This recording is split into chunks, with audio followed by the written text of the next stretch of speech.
सोलापुर नाम के गांव में एक रामलाल और राधा नाम का दाम्पत्य रहा करता था। उनका एक लड़का था जिसका नाम था राघव। राघव एक बड़े कंपनी में जॉब किया करता था। कुछ दिनों बाद राघव की शादी सरोज नाम की लड़की से हो गई।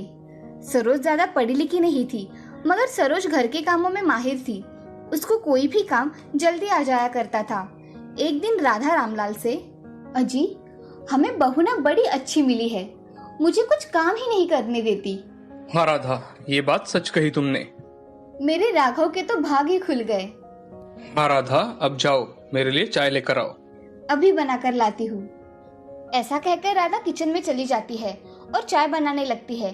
तभी सरोज वहाँ आ जाती है और सरोज अपनी सास से, माँ जी आपको कुछ चाहिए था? लाइए मैं चाय बना देती हूँ। अरे रहने दो बहू, मैं बना लूंगी चाय।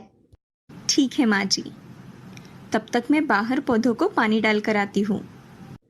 ऐसा कहकर सरोज वहाँ से चली जाती है और अपना काम करने लग जाती है। ऐसे ही दिन बीत जाते हैं। सरोज और राघव दोनों भी बहुत खुश थे।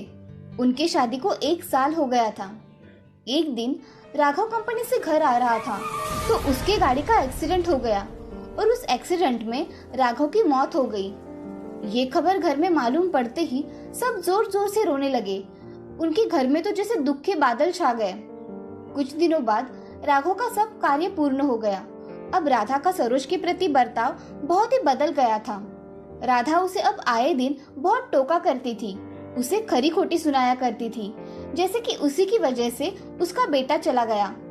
एक दिन सरोज अपने कमरे में रो रही थी और खुद से ही बातें कर रही थी। मेरे ही नसीब में ये सब क्यों है? मेरे नसीब में खुशियां ही नहीं लिखी है। इन सब में मैं कहाँ जिम्मेदार हूँ? और राघव, तुम भी मुझे छोड़कर चले गए। ऐसा कहकर सरोज और जोर जोर से रोने लगती है।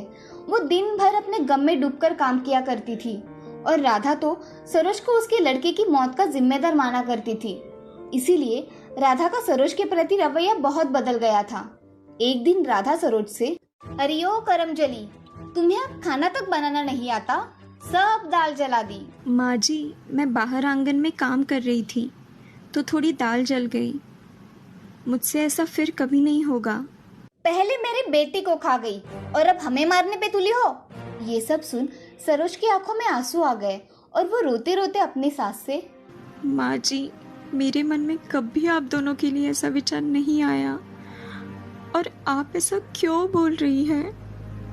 माँ जी आपको भी पता है ना कि इनकी मौत कैसे हुई थी, फिर भी आप मुझे बोल रही हो।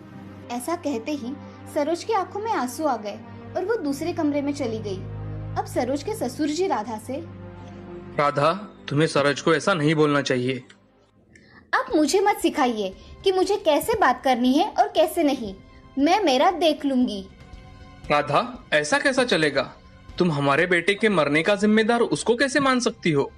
इसमें उसका कोई कसूर नहीं है। हाँ मुझे पता है, मगर मेरा मन नहीं मानता। उसके ही अपशकुनी पैरों के कारण मेरा बेटा चला गया। बस राधा, बहुत हो गया। मैं सुन रहा हूँ, इसका मतलब ये नहीं है कि तुम कुछ भी कहोगी। राधा चुपचाप वहां से अपने कमरे में चली जाती है। कमरे में जाकर बेटे की यादों में रोने लगती है। अब ऐसे ही बहुत दिन बीत जाते हैं और उसके घर में कमाने वाला कोई ना होने के कारण घर का राशन सब खत्म हो रहा था। एक दिन सरोज अपनी सासू माँ से, माँ जी हमारे घर का अनाज अब खत्म हो रहा है तो हमें पहले अनाज भरना पड़ेगा। इस घर में एक ही तो था कमाने वाला, वो भी चला गया। मैं तुम्हारे ससुर जी से बात करके देखती हूँ। उनकी बातें सुन सरोज को बहुत बुरा लगा और उसने घर में ना बैठकर घर के लिए कुछ करने का ठान लिया। एक दिन सरोज कुएं पर पानी भरने के लिए चली गई और उधर कुछ औरतें बातें कर रही थी। मैंने सुना है कि हमारे गांव में विधवाओं के लिए कुछ योजना आई है। अरे विधवाओं ने कुछ काम करना अच्छा लगता है क्या? उन्हें सिर्फ घर का काम करना चाहिए। तुम चुप करो रेशमा, मैंने भी यही सुना है। ये योजना ग्राम पंचायत में आई है। कैसी योजना है सुमन दीदी, मुझे भी बताइए। अरे सरोज, हमारे ग्राम पंचायत में योजना आई है, उसका तुम लाभ ले सकती हो। उसके लिए तुम्हें तुम्हारे कागजात लेकर जाना होगा। मैं जाकर देखूंगी। हाँ ठीक है, तुम जाकर देखो। ऐसा कहकर सरोज अपने घर चली आती है और घर आते ही सरोज घर के काम करने लगी और आगे क्या करना है इसके बारे में सोचने लगी।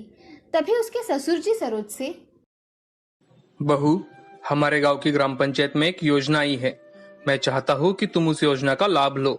पिताजी, मैं भी यही सोच रही हूँ, कल जाकर देखती हूँ। हाँ बहू, तुम जाकर देखो और कुछ मदद लगे तो मुझे बताना। ऐसा कहकर रामलाल वहां से चले जाते हैं। अब सरोज अगले दिन अपने सारे काम जल्दी जल्दी खत्म करके ग्राम पंचायत के ऑफिस में चली जाती है। वहां जाकर सरोज सरपंच जी से, सरपंच जी नमस्ते, मुझे ऐसे पता चला है कि विधवाओं के लिए कुछ योजना आई हुई है।